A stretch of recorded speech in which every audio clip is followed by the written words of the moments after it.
Revealed. Kenyan police in Haiti earning over 295,000 Kenyan shillings on top of monthly salary. Ugandan opposition leader Bobi Wine shot in leg.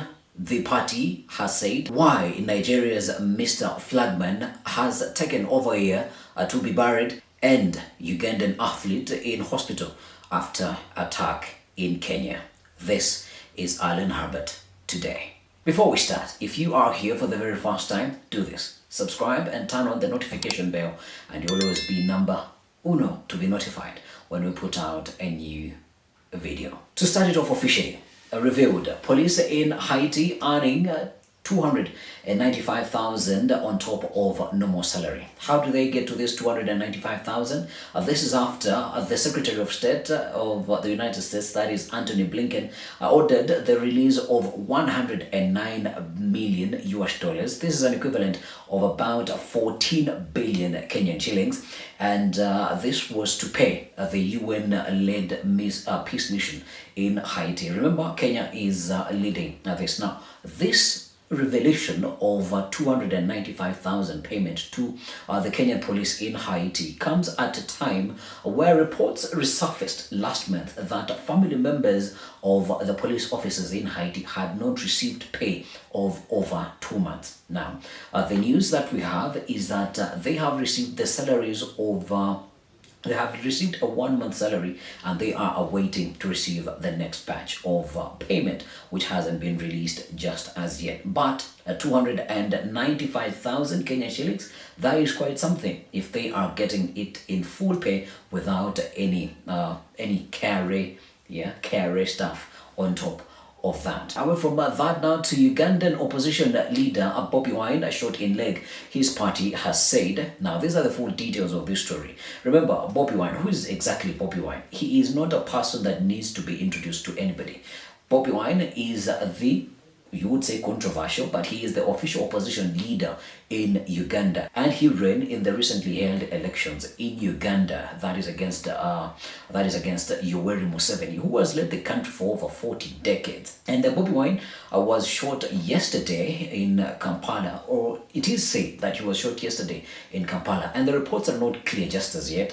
Some news agencies are reporting that he was shot, while other news agencies are reporting that he was hit with a tear gas canister that is lodged in a part of his thigh, and he is undergoing treatment. Another story that is making headlines in the country this evening: Ugandan athlete in hospital after Kenya petrol attack. Now, Ugandan athlete Rebecca Cheptegei is in a critical condition in a Kenyan hospital after allegedly being doused with petrol and set on fire by a former boyfriend. There has been a rise on attacks towards women generally, but there has been a recent rise in attacks towards women in athletics. And some reports, low-key reports, have said that this has been so because of the lucrative money that they get from the work that they do, or from their profession. And these men, I don't know if we quantify them to be, I don't think we can quantify them to be real men, but these men or these former boyfriends or these husbands, they end up in tussles with these female athletes, and they end up losing their lives. I don't want us to go down the long list of women athletes who have lost their lives in such circumstances, but we hope and pray for Rebecca Cheptegei to recover in a hospital after she received a 70%, after she was burned 70% of her entire body. Also, it is said that the former boyfriend was also involved in the same fire, and he also sustained some burns on his body. To our last story of the day: how long would it take you to bury your kin? I know in some communities here in Kenya, sometimes it's crazy. Yes, sometimes it's crazy. But it's crazy because sometimes people are waiting for relatives from abroad or to pay up a hefty hospital bill so that they can go ahead to bury their kin. But it is not the case in Nigeria.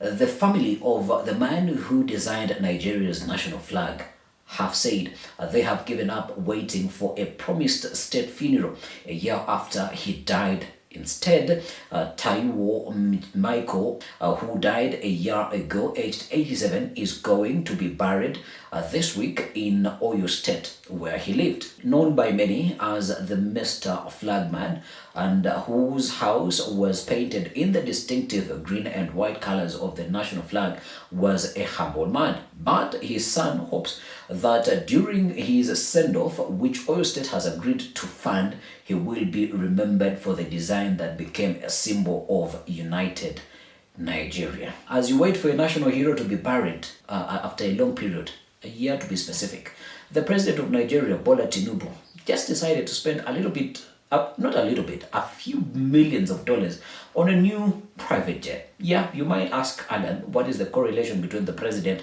buying himself a new jet and burying a state hero? Yeah, I will tell you there is absolutely nothing in correlation with that. But a lot can be said about a country on how they treat their heroes and people of significance in that particular country.